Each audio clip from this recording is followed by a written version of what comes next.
My name is Mr. Kangas, and today we're going to be taking a look at three sections at once. We're going to be taking a look at 8.4, 8.5, and 8.6. Essentially what we're going to be looking at today is solving one-step and two-step equations when you have an inequality sign instead of an equal sign. And the reason why I'm combining all three videos into one video is the process hasn't changed. Whether or not you have an equal sign or an inequality sign,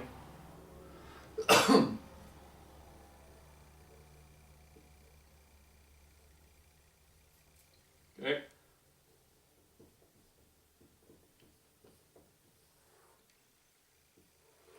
Doesn't matter what the sign is, the process is exactly the same. Absolutely identical. So if you know how to do one-step equations, if you know how to do two-step equations, doing one and two-step inequalities is exactly the same. So for example, I put up an inequality that says 3x is greater than 4 and an equation where 3x equals 4. So the difference here is the inequality here and the equal sign there.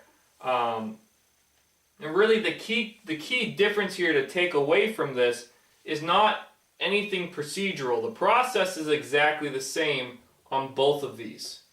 What is different is what the answer means. So we'll talk about that here in just a second. So how do I get rid of a 3 that's being multiplied by x? We're going to do the opposite and divide both sides by 3.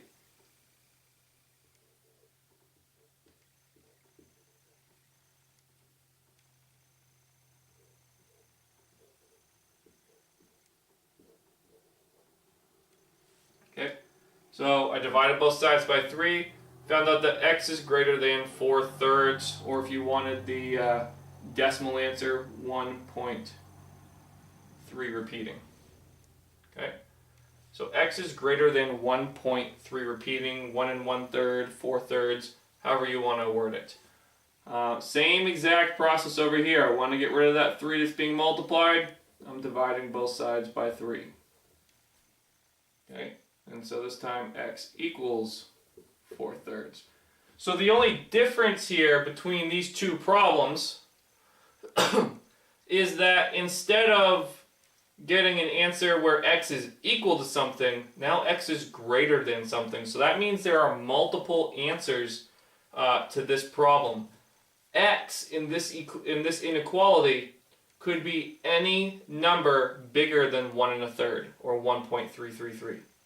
Okay, so as long as I plug in a number bigger than 1.3 repeating for x, I will get an answer that makes this statement true. Over here, my x has to equal 4/3, because up here I'm trying to find out what makes 3x and 4 equal. Over here, I'm trying to find out what will make 3x bigger than 4. So there are multiple numbers. There's actually an infinite amount of numbers technically. There is a multitude of numbers that when multiplied by 3 will get me an answer bigger than 4.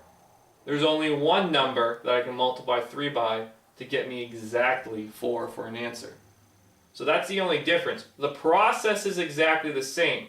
Essentially what is going on here in the inequality is we're finding out what number we multiply 3 by to get exactly 4, and with that knowledge we know that if we make x bigger than that number, then we're always going to have an answer bigger than 4. So that's why you still follow the same rules, because in reality what you have found out over here for an answer is the number that you would multiply x by to get exactly 4. And so with that knowledge, we know that if x is bigger than that number, then 3x will always be bigger than 4.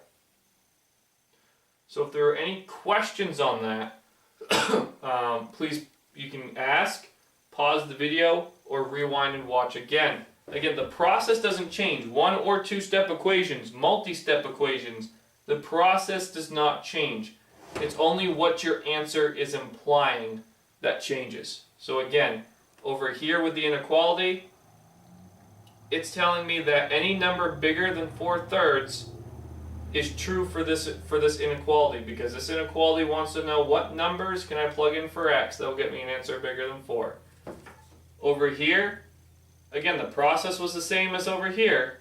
Okay, the right side, the process was the same as the left, but over here, because I have an equal sign, it's telling me that 4/3 is the number that will get me exactly 4 for an answer when I multiply it by 3. I'm not looking for anything else. I'm looking for that on that alone.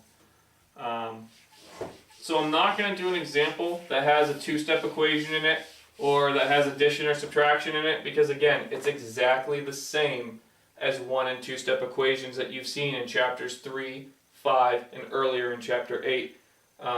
So it would just be kind of redundant or repetitive for me to go over it again. Just remember that if you have an inequality there, the process is the same, but your answer means something different. You also may be asked to graph your answer once you get it. If you get an answer of x is greater than 7, remember, if x is greater than 7, it's an open circle, arrow to the right. If x is greater than or equal to, then we fill in the circle and go to the right. Greater than implies moving right on the number line, because as you move to the right, the numbers get bigger. Less than implies moving left on the number line, because as you get smaller, you're moving to the left on the number line. And so that's it for chapter 8. Tune in for the next video on chapter 9, section 1.